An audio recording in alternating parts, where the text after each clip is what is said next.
반갑습니다. 감사합니다. 소리 지르셨어요? 왜 소리를 안 지르세요? 여기 의무적으로 소리 질러야 돼요. 자, 175번째 항의 노트입니다. 짧은 시간에, 아니에요, 175번째? 맞습니다. 175번째 항의 노트입니다.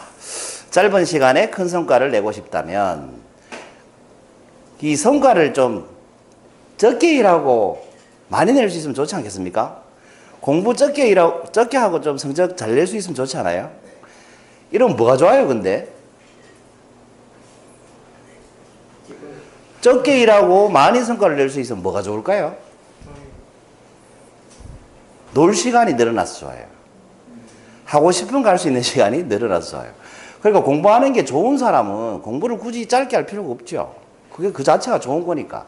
근데 빨리 공부하고 놀고 싶은 사람은 빨리 공부하고 성적 잘 내는 게 좋죠. 일 적게 하고 놀고 싶은 사람은 적게 일하고 성과 잘 내는 게 좋죠. 그런 의미에서 한번 만들어 봤습니다. 여러분, 짧은 시간에 큰 성과를 내려면 어떻게 해야 될까? 들으시면서 한번 생각해 보세요. 피사라고 들어보셨나요? 이 약자인데, PISA 약자죠.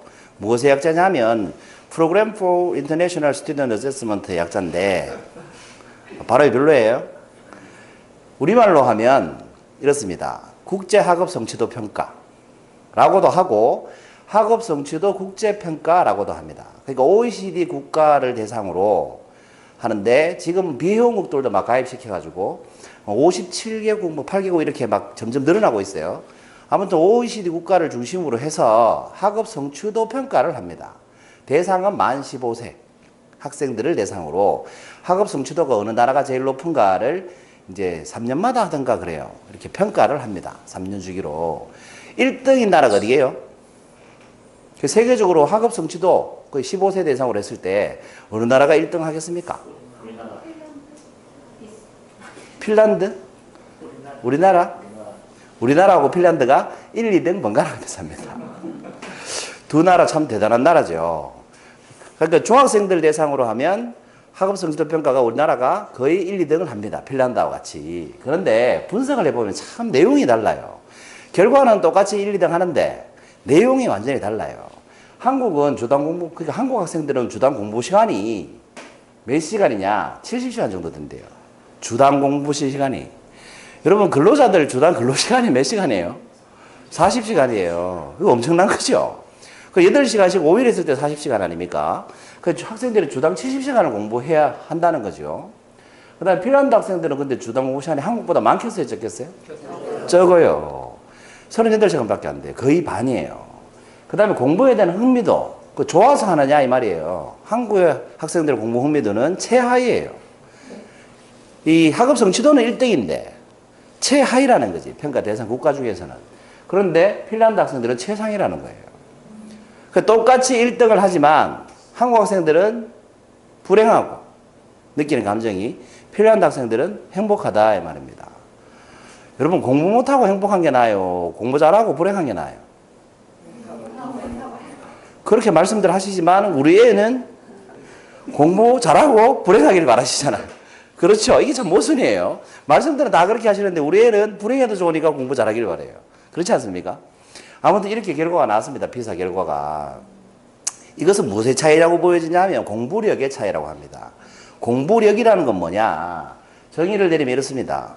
공부량을 단위 시간으로 나눴을 때 누가 공부를 더 많이 했느냐? 쉽게 말하면 1시간 동안 핀란드 학생이 공부를 많이 하느냐, 한국 학생이 공부를 많이 하느냐, 이게 공부력이에요. 같은 시간을 주고 누가 공부를 더 많이 하느냐, 그게 공부력이죠.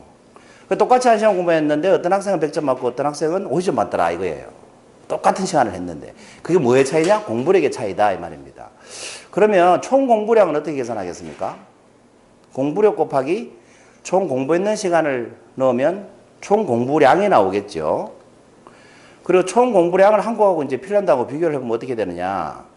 똑같이 500의 이제 성과를 낸다고 가정했을 때, 이 그림을 보시면 100 이렇게 돼 있잖아요, 그죠? 똑같이 500의 성과를 낸다고 했을 때 공부력이 핀란드 학생이 한국 학생들보다 2배 많다는 거예요. 그러니까 핀란드 학생들은 어떻습니까? 100점 맞기 위해서 30시간 공부하고 100점 맞고, 한국 학생은 60시간 공부하는데 100점 맞는 거예요. 근데 핀란드 학생은 뭐 할 시간이 있어요? 놀 시간이 있어요. 한국 학생들은 뭐 할 시간이 없어요? 놀 시간이 없어요. 그러니까 핀란드 학생들은 똑같은 성과를 내지만 댄스도 배우러 다니고 음악도 듣고 예술도 하고 체육도 하고 자기 하고 싶은 걸 다 하면서 취미생활도 하면서 성적을 잘 내는데 한국 학생들은 그럴 시간이 전혀 없이 겨우 1등 하더라 이 말이에요. 문제가 좀 있죠. 어쨌든 이게 공부력의 차이라는 겁니다. 이 공부력이라는 책 제목이 있었어요. 2008년도에 출간된 책인데 일본 사람이 쓴 책입니다. 이 책의 저자는 공부력을 이렇게 정의하고 있습니다.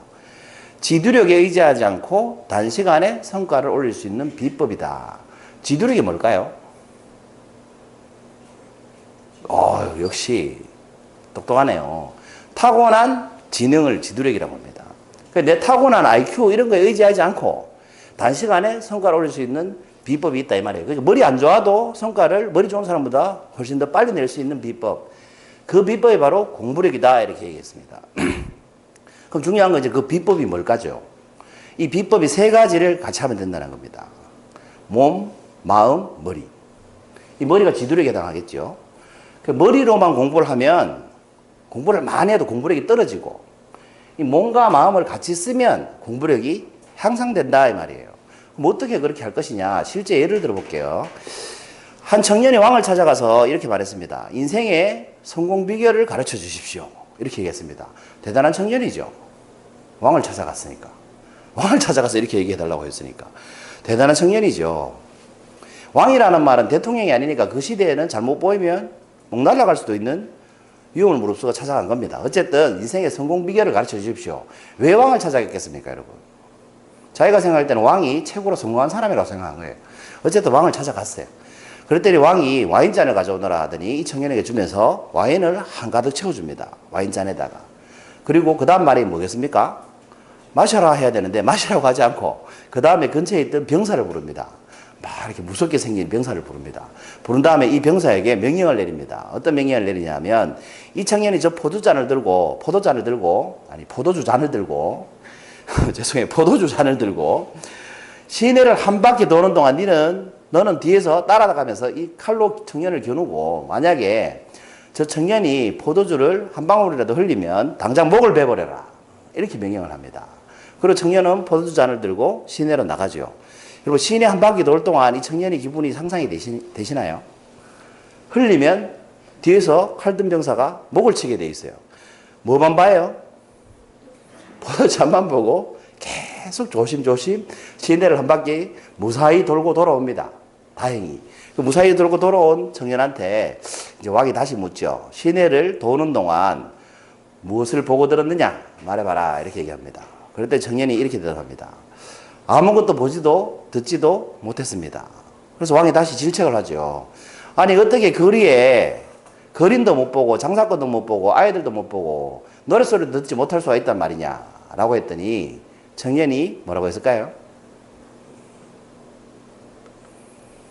저는 포도주 잔에만 신경을 쓰느라고 아무것도 할 수가 없었습니다. 이렇게 얘기했습니다. 그랬더니 왕이 씩 웃으면서 이렇게 대답을 해주더랍니다. 그렇다. 그것이 바로 너의 성공 비결이 될 것이다. 목표를 확고히 세우고 몰입한다면 어떠한 유혹과 비난에도 흔들리지 않고 너는 성공할 수 있을 것이다. 이렇게 비결을 얘기해 줬다고 합니다. 처음에 청년이 왕을 찾아서 물었는 게 뭐예요? 질문한 게 성공 비결을 알려주십시오. 성공 비결이 뭐라고요? 그렇죠. 그러니까 아까 말한 공부력과 연결을 지으면 어떻게 됩니까? 이 청년은 포도잔을 들고 시내를 한 바퀴 돌 동안 온 몸과 온 마음과 온 머리가 어디에 있었어요? 그 포도주 잔에 있었던 거예요. 이게 바로 공부력의 비법인 겁니다. 그러니까 어떻게 몸과 마음과 머리를 한꺼번에 그 공부력에 투자하는지 아시겠죠? 이게 이성적으로 설명하기 힘들어도 예를 들면 이해하기 쉽잖아요. 이게 바로 공부력의 비법이었던 겁니다. 자, 그렇다면 오늘의 주제, 짧은 시간에 큰 성과를 내고 싶다면 어떻게 해야 될까요? 제가 답 다 알려드렸죠? 어떻게 하면 될까요?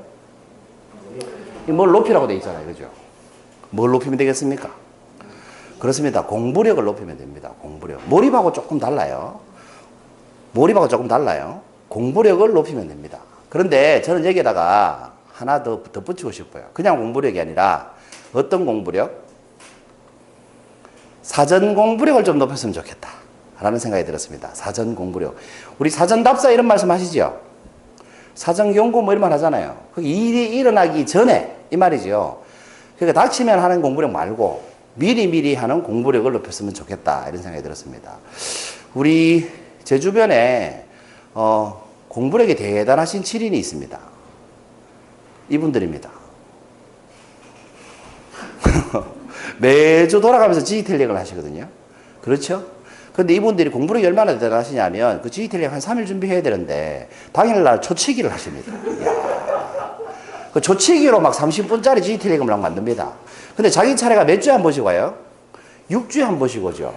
근데 6주 동안 아무것도 안 하고 있다가 당일이나 당일 전날 밤에 공부력을 마음껏 발휘해가지고 30분짜리 한 편을 툭 만들어가지고 옵니다. 아, 공부력이 정말 대단한 7인이죠.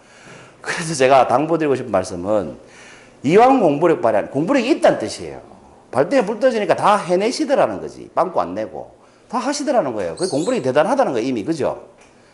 그런데 이왕이면 그 공부력을 사전에 좀 발휘했으면 좋겠다. 그래서 제가 사전 공부력이다. 이렇게 이름을 붙였습니다. 그래서 제가 지난주부터 시행하고 있는 제도가 오늘 지휘텔링 하실 분은 전주까지 저한테 파워포인트를 완성된 파워포인트를 보내주십시오. 이렇게 얘기를 했죠. 제 홈페이지에 올려주십시오. 이렇게 얘기를 했던 겁니다. 그럼 뭐가 늘까요?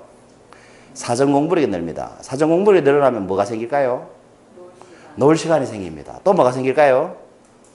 마음의 여유가 생깁니다. 근데 여러분 이게 지휘텔러 분들 보시면 6주 전부터 뭐 하지 걱정하시면서 6주 동안 그 걱정을 계속 하시더라고. 그리고 결국 자료는 당일날 초치기로 하시더라고.